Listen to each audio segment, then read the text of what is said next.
Conrad, how are your knees holding up? My knees are fantastic, sir. Why do you ask? Well, I know that you are a very proficient and committed skier, and I understand you were just on an awesome trip. Yeah, I last year I took my eldest. This year I took my middle, and next year maybe I'll take the little guy. We went skiing up in the middle of nowhere in British Columbia. There's supposed to be 24 people at this place. It's about 200,000 acres in the British Columbian wilderness. And because the snow was allegedly so bad, everyone canceled but six of us. So we had the whole place to ourselves. It was over the top ridiculous. You've been on the other end. You've been cruising? Cruising, I actually had my last 2 weeks were a whirlwind. I had a tech show. Great to see you at tech show. And I actually had to scoot out on Thursday evening, so I didn't get to stay for all of the festivities because I had a scheduling conflict to travel down to Tampa to board a cruise ship for my mother-in-law's 70th birthday. About 35 family members all got together to celebrate my mother-in-law. It was a great time, great way to be together. Cruise is not really my first choice of a vacation, but I got to tell you, with kids, it was really great. Lots for the kids to do. All right, and you're being the awesome spouse, the trophy husband. Ha! We should not this episode not sponsored by Claire. But in addition to our travelings, what else are we talking about today? All right, as usual, we're covering the news, a lot of Google stuff, the Google Reddit deal. We're going to talk about Google and machine learning in the news. We are answering a listener question about the best cost per acquisition. And then finally, we're going to come back to our marketing dream team and talk about a player that we think is really important that has often gone overlooked. Lockwood, hit it. Welcome to Lunch Hour Legal Marketing, teaching you how to promote, market, and make fat stacks for your legal practice. Here on Legal Talk Network.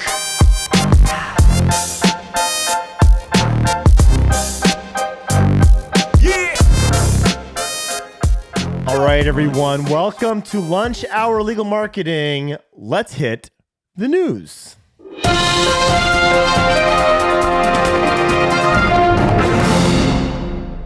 All right, Guy, there's a lot of talk about this Google and Reddit deal. Now, you and I talked a lot about Reddit last episode, and so it was interesting to see this hit the news. Tell me what's going on between Google and Reddit and the $60 million deal in AI. So it's funny. I'm looking at this CBS News article. The headline is Google strikes $60 million deal with Reddit, allowing search giant to train AI models on human posts, which is funny. But for context, there's this idea that Reddit is this bastion of human user-generated content, and Google, as it moves into Gemini and advanced Gemini land to train its AI, it wants to use that quote-unquote user-generated content. So they're paying Reddit for API access to use all the data from Reddit to train their AI, so that the AI will be getting better human input. Now, look, I'm not a AI scientist here. I think we've all, if you haven't had Gemini Advanced, you haven't been using Bard, Google has not been doing a great job. The people in the SEO community have been up in arms about how bad the results have been getting in terms of, for a variety of reasons. But Google's trying to make this move towards helpful content. A lot of sites have been impacted by it. And my thing is, my experience, and I'm going to be talking about this on a webinar tomorrow with Smith AI. So you won't, by the time this is published, you won't be able to see it, but maybe you can get a recording of it. The results aren't very good. In fact, if you compare Gemini Advanced with SGE and Google Original, I think Google Original is the best results. But anyway, I think the takeaway here is, and we'll put a link. We've talked about this before. There's a huge opportunity for businesses to be more engaged with Reddit, and you can go listen to that episode. Just we're not going to rehash all that. All right. Also in the news, speaking about AI, etc., Google working with machine learning to keep contributed content helpful. Now, they talked a little bit about using machine learning to catch fake reviews faster. So we've got ostensibly a drop in the percentage of reviews that are getting through that are fake. What's your take on that, Guy?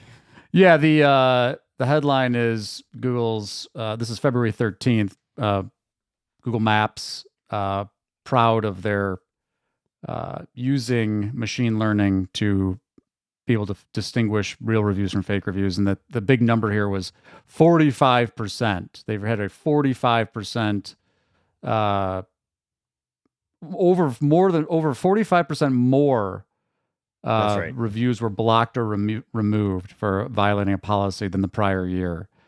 And, in the pre-show, how does that strike you, Conrad? Mission accomplished here? About half of them? 45% Well, this is the sounds problem good? in measuring things with percentages when the absolute number has gone up a lot more than 2x. 45%, you're actually further behind than you were 12 months ago.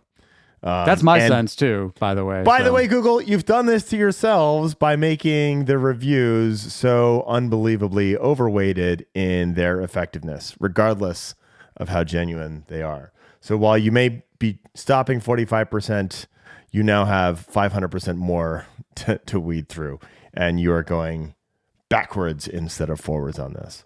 Yeah, we should probably have Curtis Boyd on from Transparency Company at some point to discuss this. If you're not familiar with Curtis and his work, go check out Transparency Company and what he's trying to do. But it is a absolute disaster out there, to the point that I think it's only a matter of time until someone gets made an example of. But we'll see. And finally, Guy, you were on Trial Lawyer Nation. What was that about? I was very grateful to be invited as a guest on Michael Cowan's great Trial Lawyer Nation. If you're a trial lawyer and you want to hear some really great conversations, both from other trial lawyers and other people in the intersection of trial lawyering and all the tech and other stuff that goes on, highly recommend it. And we'll put a link in the show notes for that too, for people to check out that conversation. But really enjoyed my time, and it's a great podcast to check out. All right. After the break, we're going to answer the question, what is your best cost per acquisition? Now, loyal listeners, you'll remember that Guy and I hit the conferences with recorder in hand, asking people to ask us questions. Now, we've kind of come to the end of some of the good questions. The most self-serving one was, what do you think the best conferences are? Asked by someone who puts on legal conferences. So we skipped that one, but we did leave with this final one that goes like this. Christian Burridge, Salt Lake City, Utah, personal injury lawyer, prominently MVAs. What is your best cost per acquisition on a MVA using social media? What is your best? This was a very specific question, and our answers to this are going to be tailored to the specificity of the question. What is your best cost per acquisition on social media for an MVA? Guy, what's your answer? 47. 47? That's out shekels? I think there's a lot more, people hate this, right? You know what this conversation reminds me of, though? The ROI conversation. It does not annoy me as much as the ROI conversation. Well, why doesn't it annoy you? Why does it annoy you at all? And what's an MVA, Conrad? Motor vehicle accident. Fair question for those of you who do not live in our occasionally PI-focused world. I think I don't even go why ROI pisses me off so much. It is. No, why does cost per acquisition still annoy you, even though if it's less than ROI? Oh, fair question. That was a leading question for me to then answer. That was beautiful. Well done. A great interviewer. Good job. You're like a podcast host. Been So doing this a minute. to walk through the door that Guy just opened for me so beautifully, the problem with this question is the obvious answer is a low number. And that actually does play into that ROI conversation. The problem with this, of course, is the social media aspect of this. Hold on. Conrad's shaking the snow out of his brain. Sorry. That sounds like I have a drug problem. We'll edit that out. Yeah. Conrad was hawking up a loogie. Thank you. Much better. There are two elements to this. The first is the assumption that you're really looking for a low number on this. And I think that is a very, very simplistic perspective. And the reason for that is while you may actually get a really, really low number, the low number may be 0, right? You may have generated you send out a tweet, someone saw it, they referred you a case, cost per acquisition is 0 minus the time it you got to type out 148 characters. Yeah, you got to take your hourly rate, multiply it by the time that you spend. All that kind of garbage. It's not 0. It's not 0, but it's $2.18. And low hourly that rate. is your best ROI. But if you think that you can survive or grow a law firm on a low cost per acquisition, you are sorely mistaken. The other question, and this is really specific to MVA, right? And I'm going to answer this with motor vehicle accidents specifically. Direct response in social, it's a thing. By and large, when Guy and I have been talking about social media, we've been talking about building both brand awareness and brand affinity, which makes measurement of an individual attribution for a specific matter impossible. It's not a thing. It's not a one-touch thing. There are, however, direct response options in social. They tend to, I mean, I know what you think about the creative that does work for direct response for specifically, say, auto accidents in social, Guy. But it tends to be less of a focus, at least for my firm and my clients, than that brand awareness, brand affinity build. Yeah, I think it's just it's a different play. And I think that you said a lot of good things in there that I think we probably should parse a little bit, especially if this is still kind of new for you, all this mumbo jumbo. But the first thing Conrad was mentioning is that if you're going to try to answer this question with like some universal number, again, we give plenty of examples where the cost per acquisition for a specific campaign was disproportionately lower than like every other campaign we've done. And we could start talking about all of the campaigns that we've ever run and say, I'll take an average, which there's problems with averaging, especially when the data set is wildly all over the map. So you could take a median. But even then, are you talking about direct response, right? So you're saying we're only counting, you show up in the feed, call, hire, and it's all tracked right there. And then, we're going to assume that we're just talking about motor vehicle accidents, and we're just talking about, I don't know if he's in Salt Lake. Is that where he said the I think question that's right. asked? So in Salt Lake, you should be normalizing across location because that's going to vary a lot as well. And then you still got to talk about volume. So, is this how many cases are you opening from social media at the cost per acquisition? And so then again, we're still back to it, and we're not trying to dodge the question. What's the best one you've ever seen? There are a lot of people out there talking about sub 100 cost per acquisition across a variety of practice areas, but certainly I think PI would be in that mix. Sub $100 cost per acquisition. That sounds delightful, Guy. It's what folks are out there. It's what my Facebook feed is filled with. So, at the risk of asking the obvious, do you believe that, Guy? Well, again, I'm not even going to try to cast aspersions that there's something nefarious going on. you just got to be specific in what you're reporting on, right? So like, do I think that there are examples of sub 100 cost per acquisition social media campaigns? Yes, I know there are. What's, for MVA in Salt Lake, that's solely single click direct response, and for a volume at a volume that can support your practice or hit your growth objective. I think the cost is probably higher, maybe, but again, no, but like, so I think you're focused on the volume piece. I think that's what everyone misses. You may be able to get one or two cases at a very low cost, and that's great, but it is not enough. And so it is the wrong, when you look at the bell curve and those averages and the means and the medians and all that kind of stuff, it doesn't matter if you can't feed your people and keep your lights on, right? And so the focus on the best as lowest is just so short-sighted. And we're now abusing our questioner. So we'll beep out your name or something like that. Yeah, no, but again, I'm empathetic to the questioner, because the questioner, if assuming that they're spending money, they want to benchmark. They're like, hey, I'm going to ask these guys who do this, what's their best cost per acquisition? And we're saying, without not intending to dodge the question, we could throw out some numbers. I threw out 47. But the point is that contextually, it doesn't do anybody any good to go out and say, if you're not doing a $50 motor vehicle cost per acquisition, you should fire your agency or fire your marketing director, blah, blah, blah, because there's all sorts of variation. There's all sorts of variables in there. And then again, at the end of the day, it's still not, it's part of, I think you should be looking at your cost per acquisition change over time.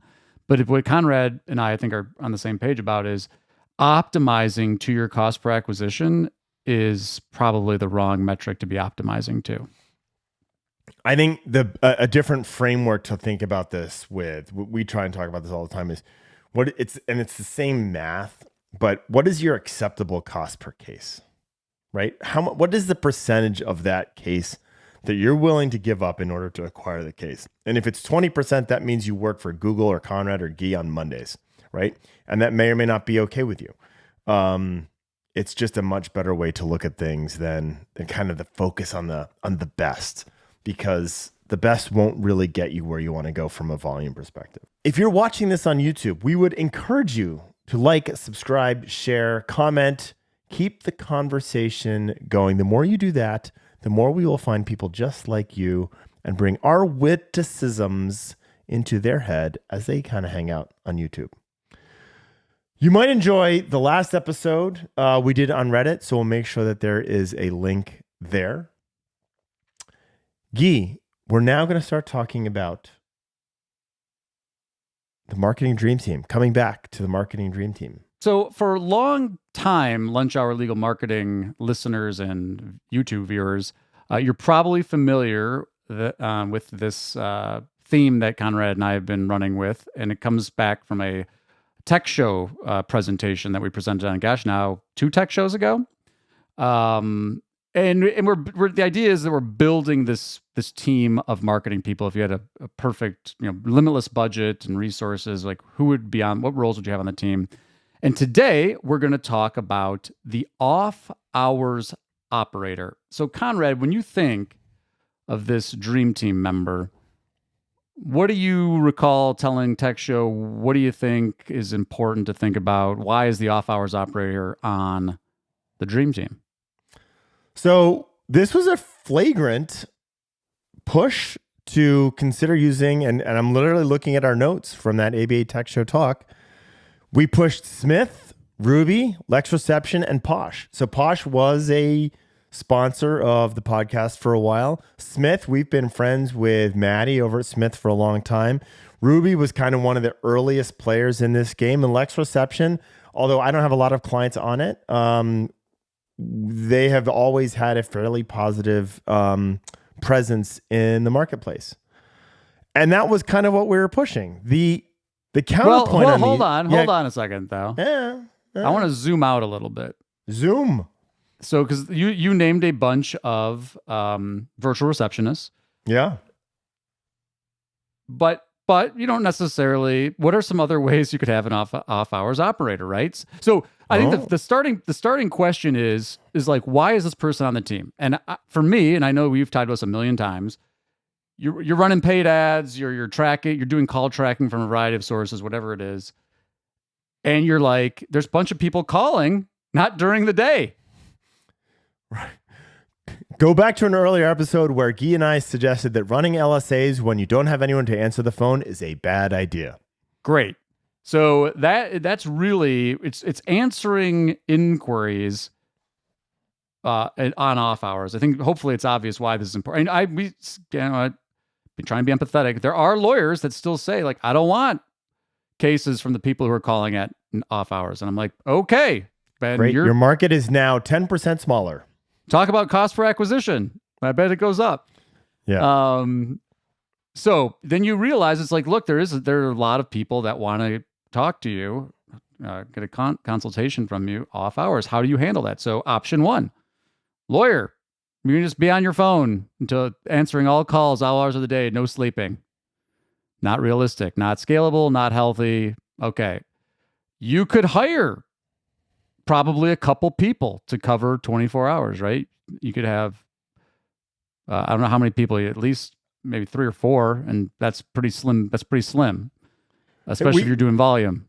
In all fairness, I do have a couple clients who offshore this, and they have full-time staff 24/7, right? Now they're larger firms, and that has been their approach, and it is effective, right? So it is a fair option.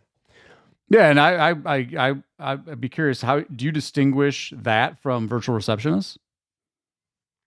Yes, I'll tell you why. And this is a really key distinction. They're dedicated. They're dedicated, 100%. Yeah. The problem with a virtual receptionist is I'm Joey.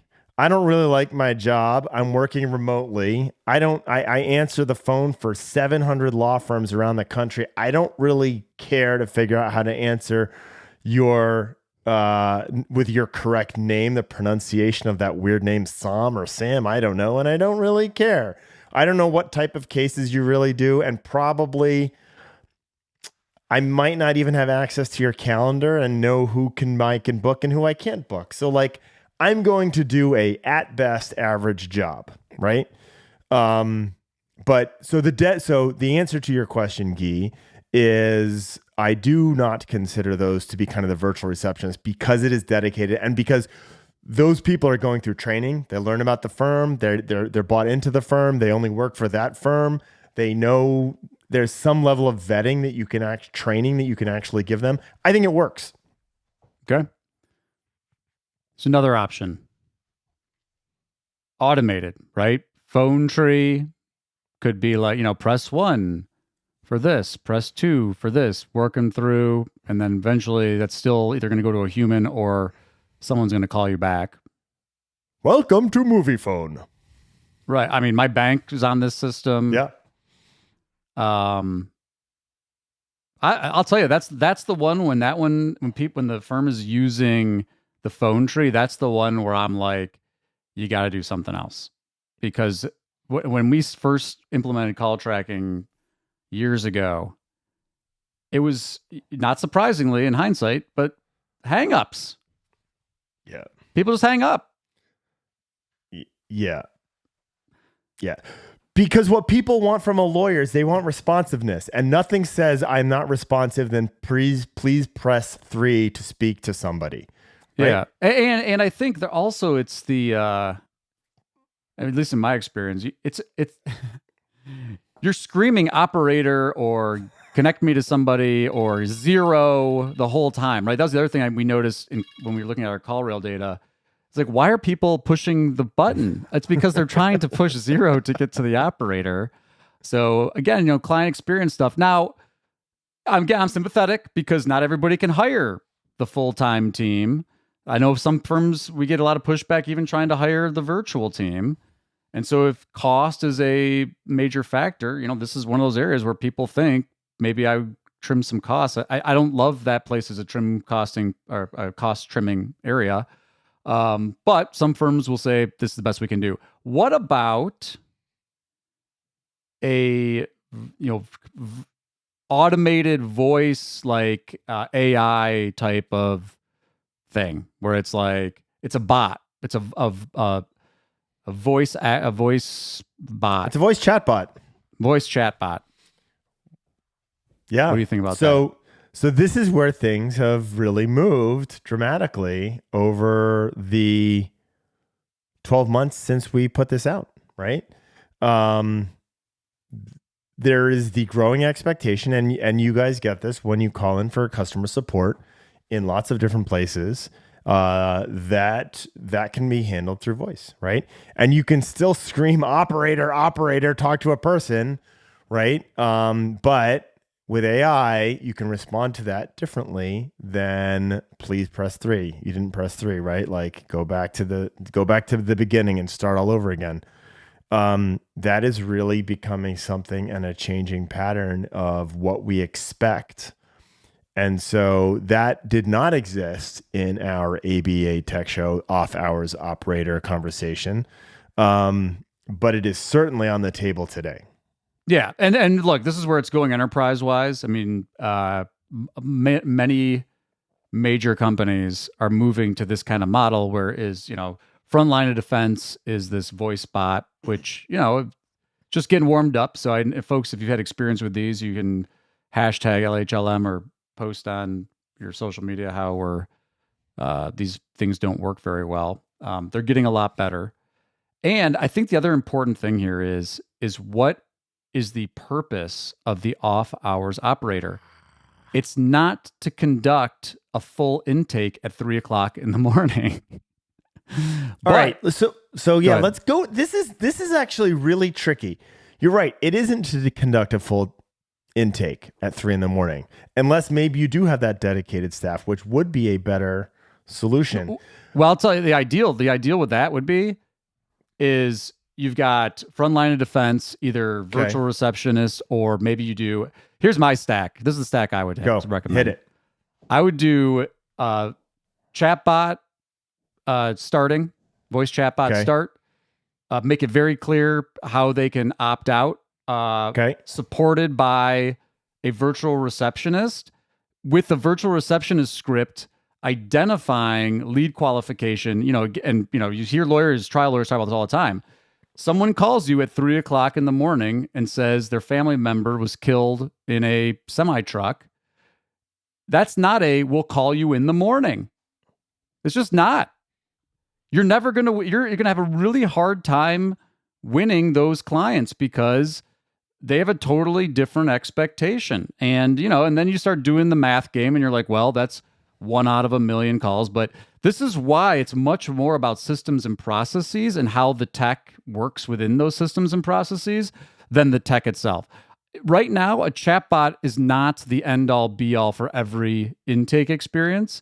And frankly, neither is a virtual receptionist. Right. And so there's two elements to this. One is different people want to interact with your firm in different ways, right? And this is generational, it's situational. And so you need to understand that. What my standard answer to this, and this has been what we'll call the standard third-party virtual receptionist, Smith, Ruby, Lex, etc. Their job is not to take a message. And I think that has been an often mistaken perspective, right? Like, oh, it's okay. We're going to take a message and I'll get back to you tomorrow. Bullshit. That is, you may as well just have a please leave a message for me, right? You're just leaving it with someone who happens to be a human who doesn't know how to say your name. What their job is, to me, is to schedule an appointment, to bring that person further down the funnel, the experience of engaging with your firm, right? And there's automated, like the classic is like, okay, I see that Joe is available to talk to you at 10 o'clock tomorrow. Are you available? Yes, that's great. Can I get your email? Yes, I've got your email. Now we're going to send you an automated email that shows that you've got an appointment with Joe tomorrow at 10. At 9:45 tomorrow morning, you get the reminder, blah, blah, blah. And Joe gets a reminder, it's on his calendar, and that all happens automatically through a virtual reception service. That's kind of my ideal. The problem with that is the vetting on that can be sloppy. You can let people in who you don't really want to talk to. If you're really specific, if you're a really picky firm and you've got someone at Smith who, doesn't know the pickiness of your firm, it's going to be very hard for them to do a great job of vetting that client. You can lose some business that way or waste a bunch of time that way. But ultimately, focus on helping that consumer, that possible spender of money with you, further down the path to spending that money. And I do think that with AI and integration with more technology, you can make that even easier and more seamless. That's where some magic starts to happen. Yeah, I agree. When I think of the off hours operator, the objective is to stop the search. Get them to stop going to the next law firm. And so I think all the things you said are great. I think they're less likely to search if they have an appointment coming up. They're less likely to search if they feel like they made a connection with the intake person. And again, that's the stuff, hard to scale. Empathy is hard to scale. Client service is hard to scale. But, for me, that's kind of my thing is like flip it on its head and say, there are all sorts of places to do automation and more efficiency and yada, yada, yada. And maybe even the front end of intake is. But at the end of the day, that experience, that potential client experience, you better have it locked down because if that's where you're going to cut costs and switch back to leave a message or phone tree, we're going to tell you that you don't have a lead problem. You have a conversion problem from qualified lead through the intake process. But unfortunately, I can't tell you any more about that because we are out of time. Thank you, dear listeners, for tuning in, I suppose. I guess we're chiming, you're tuning into this episode of Lunch Hour Legal Marketing. Please do provide us some feedback, leave a review, find us on YouTube, get involved in the conversation. Until next time, Guy and Conrad saying farewell. Money makes a world go round. Money makes a world go round. Yeah, money make a world go round. Money makes a world go round. Yeah, money make a world go round.